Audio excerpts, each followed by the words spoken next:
He was raised at the Jedi Temple on Coruscant. At the end of the Clone Wars, when the Empire rose to power, someone took him from the temple. Welcome to ScreenCrush, I'm Ryan Erie. Mandalorian Chapter 13 finally filled in some of Baby Yoda's past. We learned that his name is Grogu. He trained at the Jedi Temple under several masters, and that when the Jedi fell, someone helped him escape. For me, the biggest question of the series is, who helped him get away from the temple? Now, I asked a lot of you on Twitter, and I got some fun responses.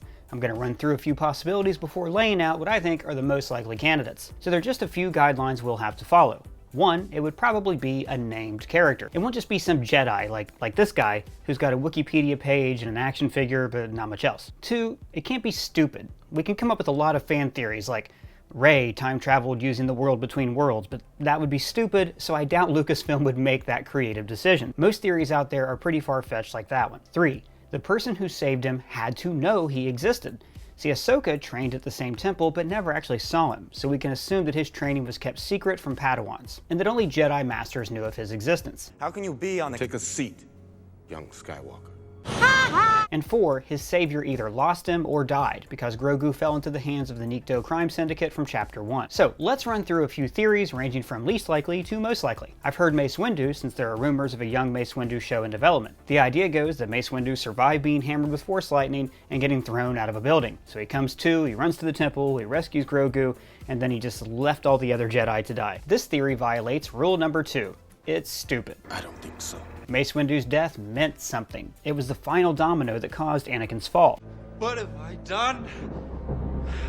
Resurrecting him for fan service would be a huge mistake. Another person suggested that Anakin actually hid Grogu away because he couldn't bear to kill the little guy. The logic here being that Disney wouldn't want a child murderer to be the hero of a cartoon series. This is dumb and would be the worst thing to happen in Star Wars since this. You are a Palpatine.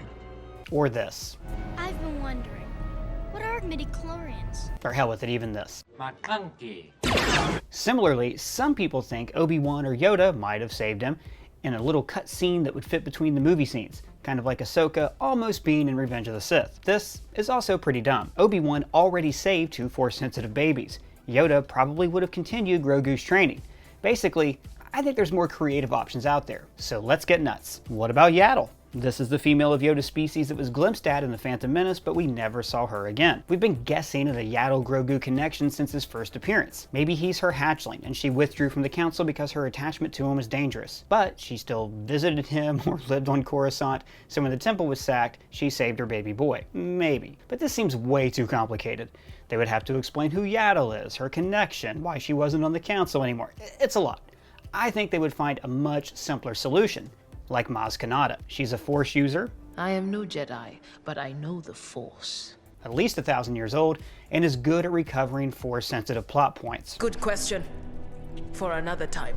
It could be that maybe she was visiting Coruscant, so she knew about Grogu, and she got him out when things turned bad. Maybe.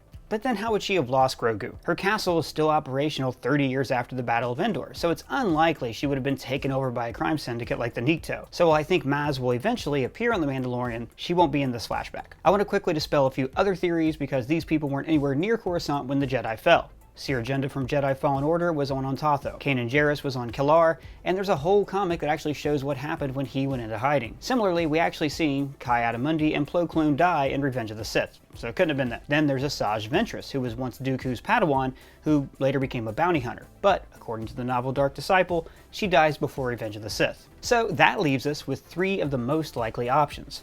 1, Jocasta knew. She's the librarian of the Jedi Temple who appeared here in Attack of the Clones, but was featured more prominently in a deleted scene. He has a very powerful face, doesn't he?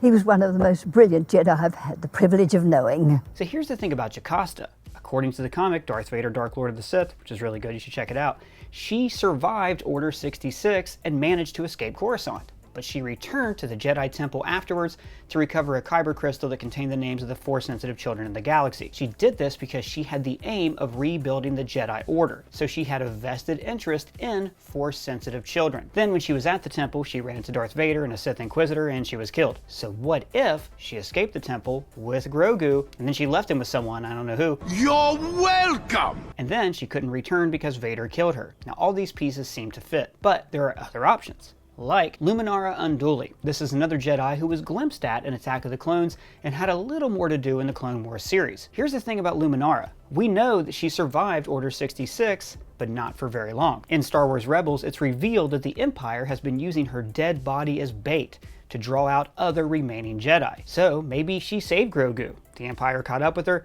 and then the child fell into someone else's hands. But the final option, and the one that I think I would most like to see, is Luminara's former Padawan, Barriss Offee. Barriss was an A+ student, a completely by-the-book Jedi in training. She even became friends with Ahsoka Tano, even though they had completely different styles. Padawan learner, Barriss Offee, at your service. Barriss actually turned against the Jedi Order. She bombed the temple and framed Ahsoka for the crime. But she actually did this with the best intentions. And my attack on the temple was an attack on what the Jedi have become. An army fighting for the dark side. Now, this storyline had major implications for the Star Wars saga. It's the reason Ahsoka left the Jedi Order and the reason that she survived Order 66. Maybe if she hadn't left the Order, then Anakin wouldn't have turned to the dark side. So Barriss Offee is a key player in this story, the Gavrilo Principe of Star Wars, and we never heard from her after her trial. So it's possible that she was in a cell in the Jedi Temple when Vader attacked. She escaped and wanted to save the children. Oh, won't somebody please think of the children? She managed to save Grogu, maybe some others, but they were separated or she was killed. But what do you think? Who do you think saved Grogu from the temple? Let me know in the comments below or at me on Twitter. And if it's your first time here, please subscribe. For ScreenCrush, I'm Ryan Airy.